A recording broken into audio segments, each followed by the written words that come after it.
তো এখন এই সংস্কার করার জন্য সমস্ত রকম সহযোগিতা আমরা রাজনৈতিক দলগুলো এই সংস্কার কমিটির সঙ্গে করেছি।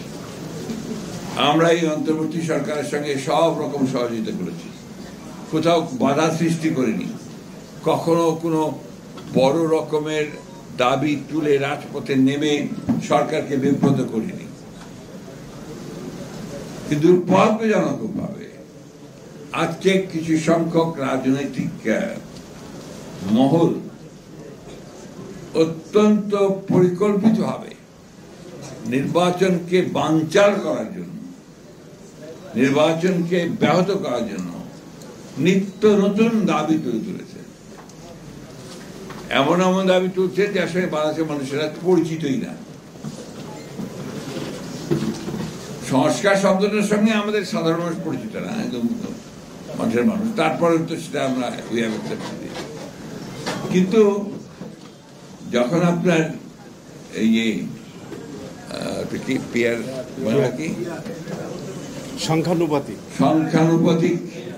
পিয়ার, অর্থাৎ পিয়ারটা সংখ্যানুপাতিক ভোট প্রতিনিধিত্ব, এটা বুঝতে হবে সময় লাগে, এটা বোঝানো কঠিন, খুবই কঠিন।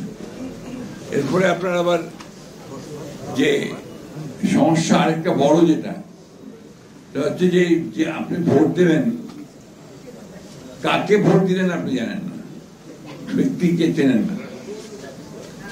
আপনি ভাবলেন আপনার এলাকায় একজন অত্যন্ত জনপ্রিয় মানুষ আছে সলিউদ্দিন সাহেব, আপনার তাকে লক্ষ্য করে ভোটটা দিলেন, কিন্তু দেখা গেল কলিমুদ্দিন হয়ে গেল, সে পার্লামেন্টের মেম্বার হয়ে গেল, সে হতে পারল না।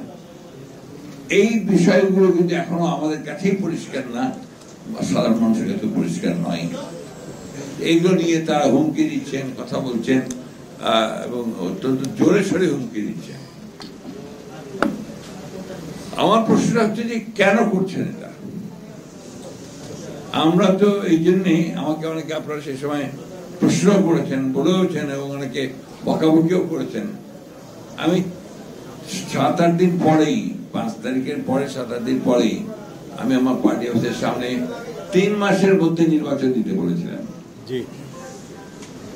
আমি বলেছিলেন আর বিলম্ব না করে 3 মাসের মধ্যেই জাতীয় সংসদের নির্বাচন দিন।